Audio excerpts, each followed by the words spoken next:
Эрхэм генерал.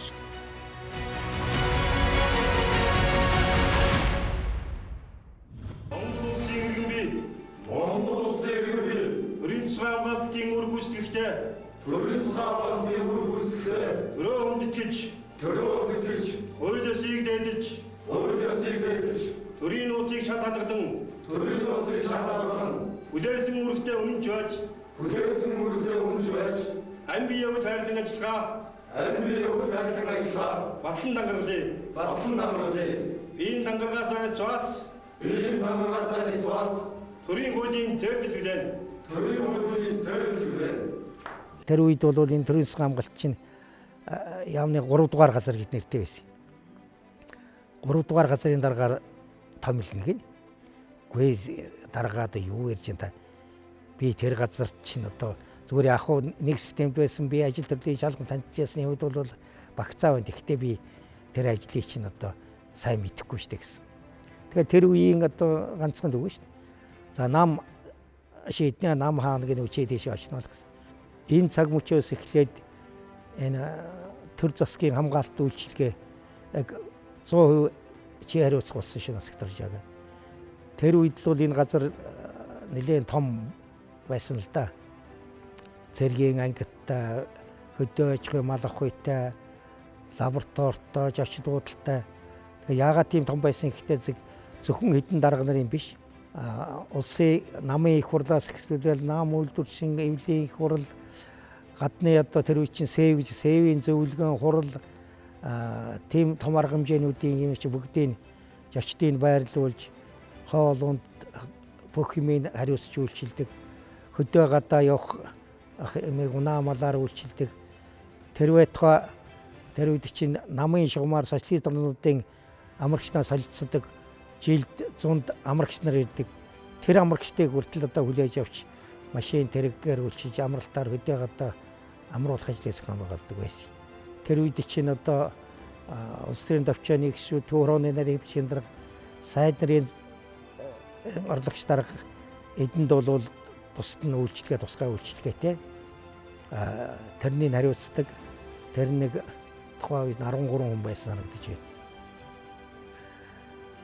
Тийм л ажилд томилогдсон хүн дэвээ. Тэгээд энэ байгууллагыг 6 жил удирдсан 90 он хүртэл.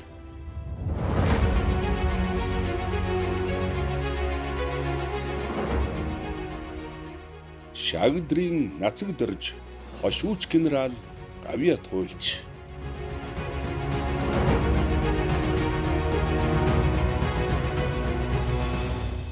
За би хуучныхаар бол Далай Чанкар вангийн гушууны нутаг одоогийнхаар бол Арангаа аймгийн Захир сумд Хойдэрхийн газар Хардсан дарих гэдэг газар төрсөн юм гэлээ.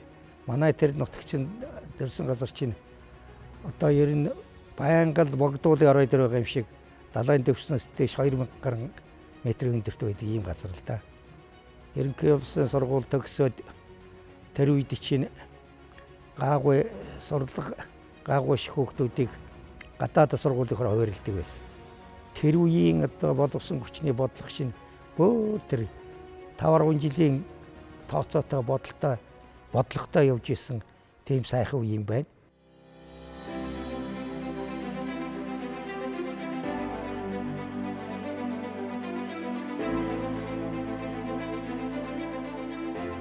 Мянгасын 144 онд Арханга аймгийн Захир суманд төрсөн. 1962-оос 1967 онд Зөвлөлт толгойд улсын Харьков хотын инженер эдийн засгийн дээд сургууль. 1979-с 1981 онд Зөвлөлт толгойд улсын коммунист намын төв хорооны дэргэдэх нийгмийн ухааны академи.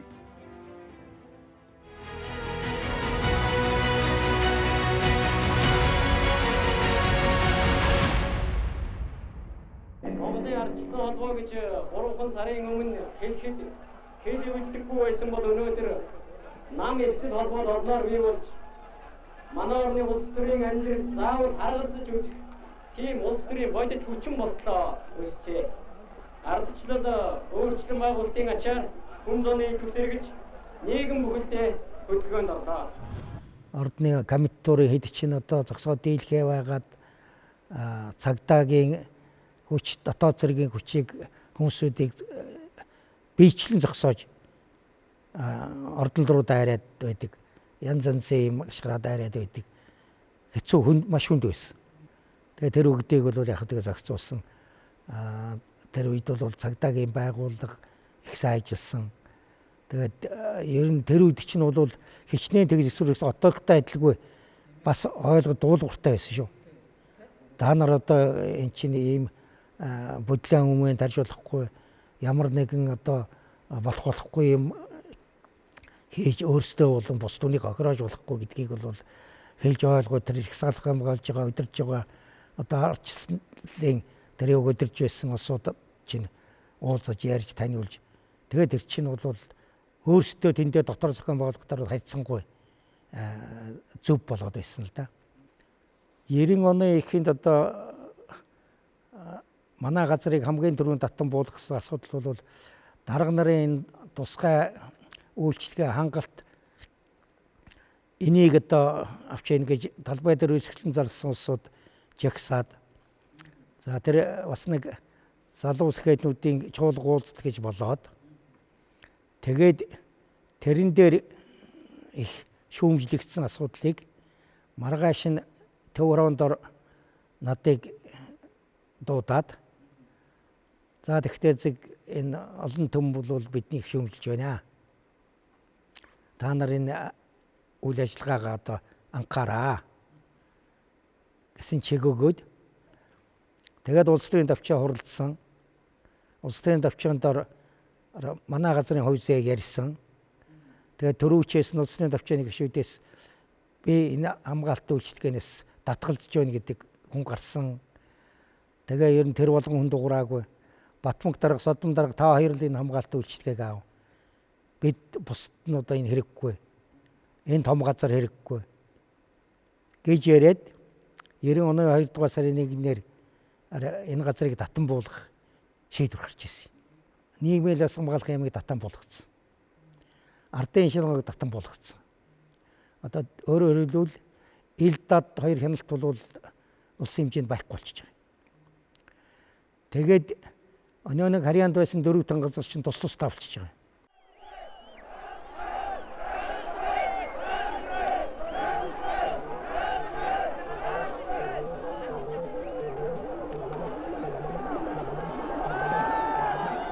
Хойд тавилан зураг гэж их сони юм л да. Би энэ газар татан буугч нэг хэсэг ажилгүй байсан үе л дээ. Тэр хооронд татан буугдаад яамыг 2 ерөнхий газар болгоё. Аялал хамгаалахыг хэлийн зэрэгтэй нийлүүлээд нэг газар, цагдааг засантай нийлүүлээд нэг газар, за архив тэгээд тэртээ тэргүй газар, үйлчлэг аж ахуй газар энэ хаваад. Комисс байгуулад энэ комиссийг чирний алиланд нь шууд хамааралтай юм биш учраас чи даргалаад энэ байгууллагуудын орлогч дарганаар бүрдсэн комисс байгуулад энэ асуудлыг шийдэж. Тэгээд бид чинь комисс байгуулад хуралдаал асуудлуудыг шийдэхдээ зэрэг одоо яриул нэлээх дэлгэрүүлэл явуулда. Тэр яагаад гэсэн мэт хэлийн зэрэг чинь зах хэмжээний аж ахуй баазтай. Засан чинь бол бас их сайн аж ахуй баазтай. Яг үндэ бол цагдаа аялал хамгаалахаар чинь тийм бааз байхгүй юу. Тэгтээ тэр хоёрын тентгээ нэгтгээд тэгээ яамны дундын юмнуудыг одоо дундаа хэрэглэх одоо сүүж амралт имлэг энтрий чинь бол хуучнаар нь яамны бүрэлдэхүүнд байсан албадууд тэгш үйлчлэх. Ийход тэгээд тэр үед ч одоо их сонирн болж илээ шүү дээ. Яам байгууллагуудад шинчлэгчд гэж 5-6 хүн гарч ирэл дээшээ юм бичээд л бид одоо яамны бүрэлдэхүүнд их зовж байна, ядарч байна. Бид бие дааж гараад нэг ярах юм бичээд байсан улсууд чинь. Тэгээд тусдаа гарахтаар зэрэг хэцүүхэн хүнд асуудлууд тулсан л да. Тэгээд би сайдрын зөвлөлд очсон. Тэгээд гунгаадар дарагч удаагүй 90 оныхоо намар нь сонгуул болоод ерөнхий сайдаар бямсгарын сайд болсон. Тэгээд одоо бүх зохион байгуулалтууд ярьж эхэлсэн л дээ. Тэгээд би яам салахад сайдад бас хэлж ирсэн. Тэгээд сүүлд Бямсрын сайд байсан. Гэхдээ би тэр хөгжсөн барьсан том улсуудын чинь юмыг үдсэн судалсан дуршлаг байхгүй. Гэхдээ Монгол бол өөрийнхөө бодит байдал нийцсэн. Гэхдээ хотод бол энэ газар үтчин салаад тусдаа конторчд болох байх уу? Аймаг тэрсмос суманд яах юм? Суманд ганц хэсгийн төлөөлөгчтэй. Гэхдээ суманд чинь энэ байгууллагч тусдаа хүн байх юм уу? Яах юм? Энд чинь тэгээд энэ бүх системийн байгууллагууд нэг дор байхдаа бол нэг л удирдлагаар бүх асуудал зохицуулждаг байлээ шүү дээ. Хөөхий одоо би тэр сүүлчийн Монгол Ардын Ёслолтын онц их хурлд байгууллагаасаа төлөөлөгчөөр сонгож оролцож ирсэн. Тэр хуралдаар ч одоо тойрон хүрээлэгч гэдэг имийг гаргаж прокурор шалгах болж тойрон хүрээлэгчдгээд одоо миний нөх хамгаалж үлчсэн хэдэн дарга маань прокурордоор 2 жил байцаагдлаа шүү дээ. Тэгэхэд мөн яамны сая Жамсрын битэр бас л байцаа гэж ялаа. Хамгаалт үйлчлэгээ юм хариуцчихсан болох тоо зүг. Тэгээд оройг бол хот гэдэг юм яах вэ? Тэгээд тэр үед чинь дарга нар гадаад дотоод явахад гэр бүлээр явах зардал мардлын өгдөг барьдаг юм байсан л да.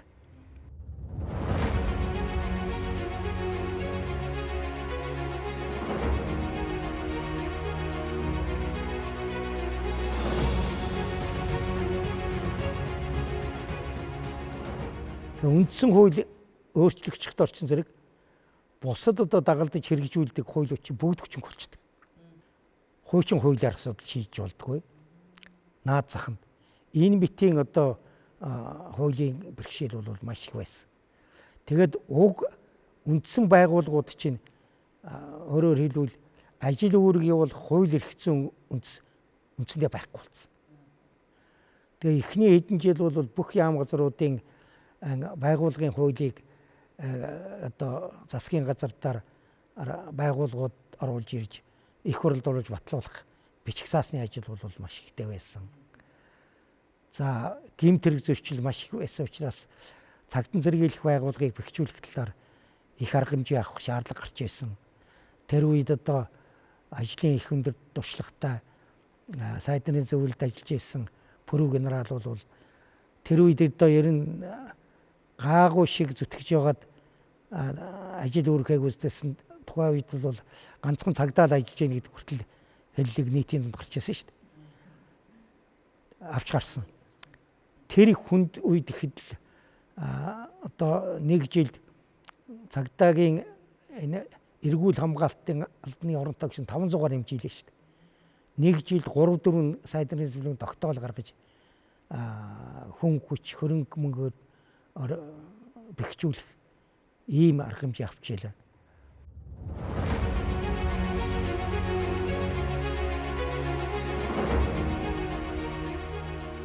(1967-оос 1979 онд нийгмийг аюулаас хамгаалах яамны улсыг аюулаас хамгаалах байгууллагад төлөөлөгч, тасгийн дарга, хэлтсийн дарга. 1981-ээс 1984 онд нийгмийг аюулаас хамгаалах яамны боловсон хүчний газрын орлогч, дарга. 1984-өөс 1990 онд нийгмийг аюулаас хамгаалах яамны төр засгийн хамгаалалт үйлчилгээний газрын дарга. 1990-ээс 1994 онд Монгол улсын засгийн газарт ерөнхий сайдын цэрэг тусгай албадын асуудал хариуцсан референт.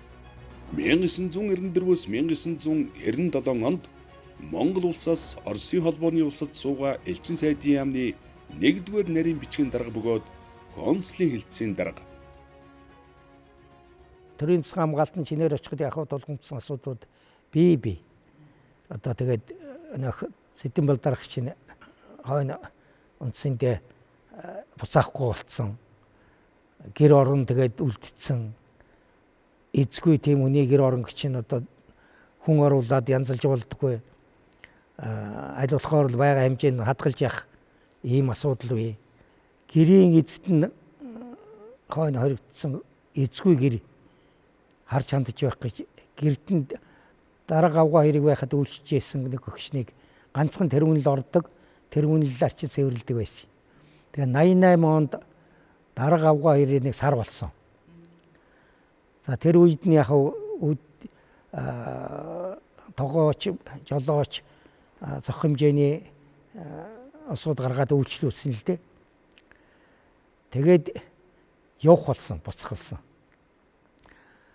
Тэгээд төв орон дор яриад энэ Москвад байгаа байр, Улаанбаатарт байгаа байр хоёрын нэгийг та нар эзэмшээч. Хоёр байр одоо ингээд их ах одоо бас боломж муутай байна гэсэн.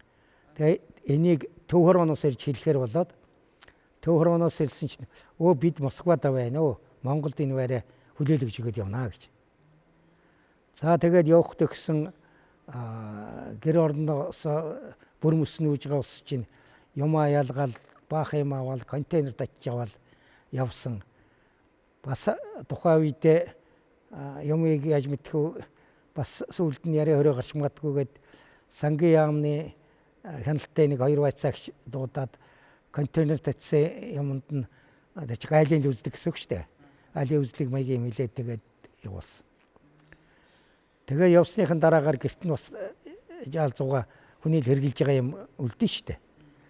Тэгээд тэрнийг яах вэ гэсэн Батмунх дарга за чи ер нь чиглэлээр нь тэр түүхийн музейд хадгалмаар юм байвал тэднээс мэргэжлийн очиад үзүүлээд тийш нөхөж байгаа.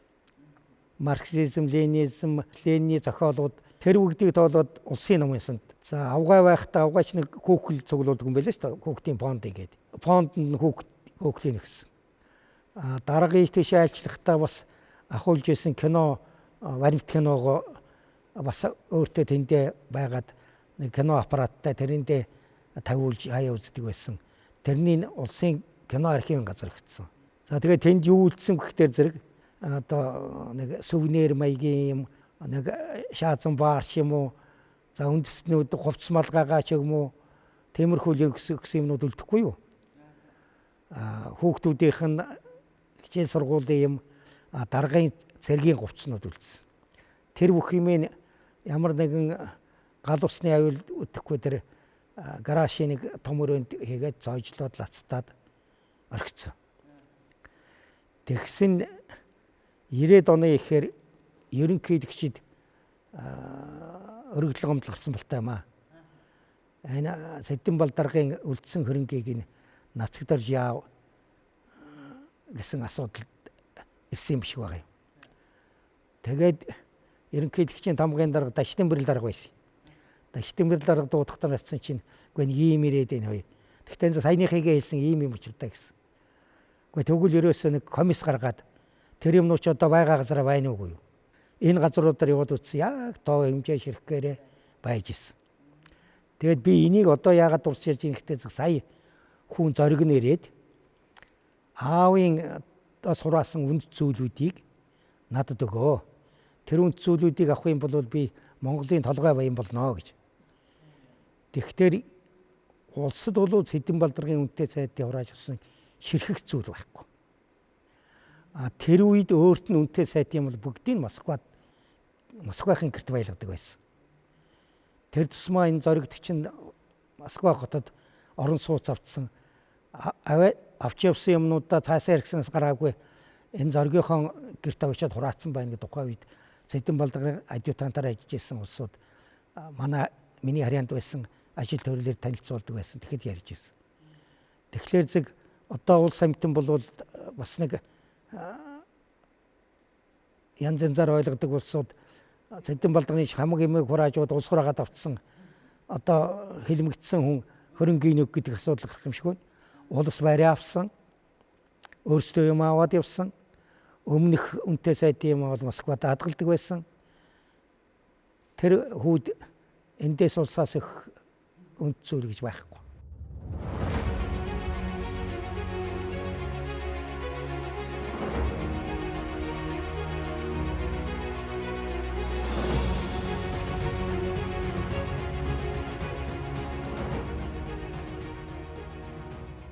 Одоо төрийн тусгай хамгаалалт гэдгийг бол одоо бас яг үндэ хүн болов нэг нарийн ойлгодоггүй.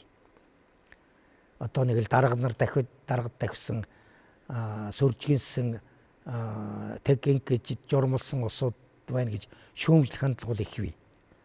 За тэрэн дээр яг зүгээр бас хувь хүний дарааж байгаа хүний хувь хүний онцлогоос бас нэг зан харьцаа хөдөлгөөн талаас юм байлгүй л тэрний тухайн үед нь засаад игээд. Тэгэхээр зэрэг энэ чинь одоо түүх сөхөөд үзсэн ч тэр ер нь амьдралын байдал ер нь хэсэг бүлэг байх чинь удирдлагчаа хамгаалдаг. Улс орон байх чинь улс орноо авчиж байгаа хүн хамгаалдаг. Энэ бол одоо зайлшгүй байх ёстой зүйл. Зайлшгүйгээрч барахгүй их чухал. Нам ард улс орноо удирдах байгаа хүнийг одоо ямар нэгэн хэмжээнд асуулт оруулах юм уу амь насанд халдуулчвал одоо тэгээд нэг хэсэг улс төрийн зах хэмжээний хямрал үүснэ гэсэн үг шүү дээ. Одоо тэгэл 84 онд Сэдэн Балдарга өөрчлөгдсөн дараач бас л шаггүй байсан шүү дээ. Тэгэхээр зэрэг энэ байгууллагыг бол харин одоо бол төрийн засгийн хамгаалалт гэдэг би одоо нэрийг бол их зөв онж өгч гэж бодож байгаа. Яг дээр үед бол бүх юм нууцтай байсан учраас газар хэвчүүд бүгд дугаартай байсан. Дээхэн үеийн улсууд 3 дугаар газар гэхтэр хандахгүй. Тэгээд энэ байгууллагын үйл ажиллагаа бол маний үеийнхээс их өөр болсон байлээ. Би сүүлд очсон тэр хэрэгэлдэг тоног төхөөрөм техник хэрэгсэл ажилтнуудын сургалт мургалт энэ ч одоо жилеттэй болсон. Израиль Турк мөрх сурдаг их боломжтой болсон байна лээ. Тэгвэл зэрэг энэ албыг бол одоо улам сайн болох хэрэгтэй. Их нэгтний баг ярахаа энд ажиллаж байгаа юм бол их одоо зөв харьцаатай соёлтой ийм л байх хэрэгтэй юм л да. Тэгээ энэ үүргээ бол одоо эдгээр сайн биелүүлж яана л гэж дотроо бол баярж явдгийг. Тэр үүргээ биелүүлэхийн тулд хүмүүсд тавьж байгаа шаардлагыг бас тэр болгон энэ олон хүн ойлгодог юм дөө ирнэ.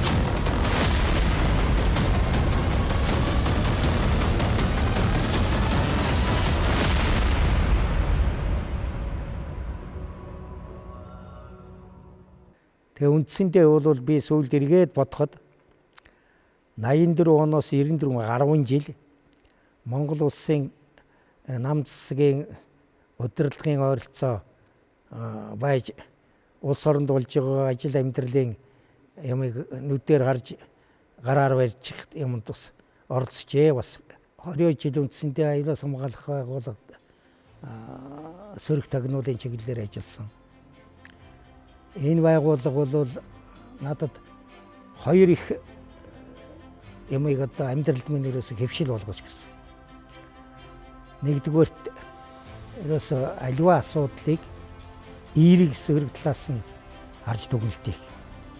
Эерэг тал нь юу, сөрөг тал нь юу. Нөгөө тал нь цаг баримтлах. Ер нь одоо та нар кинонд шаарддаг бах. Тагнуул гүйцэтгэх ажлын хүн өөрөө цаг барихгүй бол тэгээд ажил парвал болно шүү дээ. Нуралтанд орно.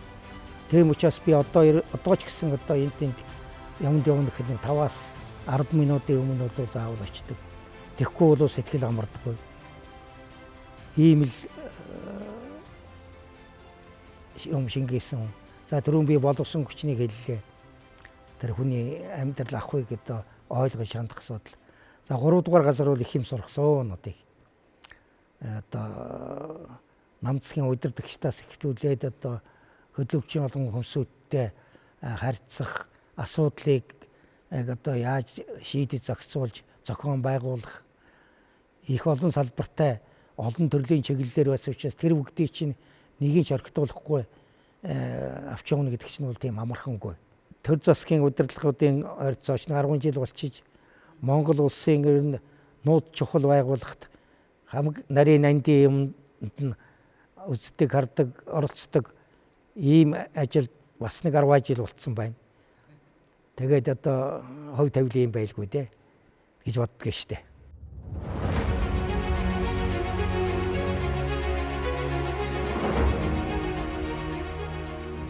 1998-аас 2001 онд Эрэл компани ерөнхий захирлын зөвлөх, 2001-ээс 2004 онд Тагнуулын ерөнхий газарт зөвлөх Ахмадын хорооны дарга.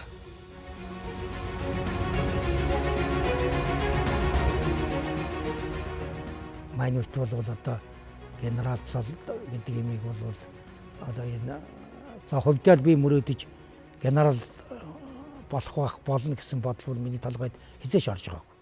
Эрхэм генерал гэж сонсохдоор бол нэг их тийм сэтгэл зүрхэнд нэг зөөлөн гэх юм уу, аятайхан гэх юм уу их гой сонсогдож байгаа. Тэгээд генерал болоод одоо ч гэсэн тэгэл одоо орон нутаг ийшээ тийшээ өн хаанд байна. Танд гин хоо генералаа гэдэг гудамж даарах чинь хүндлээл болно. Танихгүй өө та чинь генерал хүн байсан юм уу гэж аль ингээд нацагдорж ивш генерал гэдгийг хүндэхэд биш шүү дээ. Тэгэхээр ч зэрэг генерал гэдэг цол бол одоо насан туршдаа хүндлэгдэж, хайрлагдаж явах цол олон нийт ард түмэнд хайрлж яхад энийг эзэмшиж байгаа хүн бол тэрнээс илүү байх хэрэгтэй.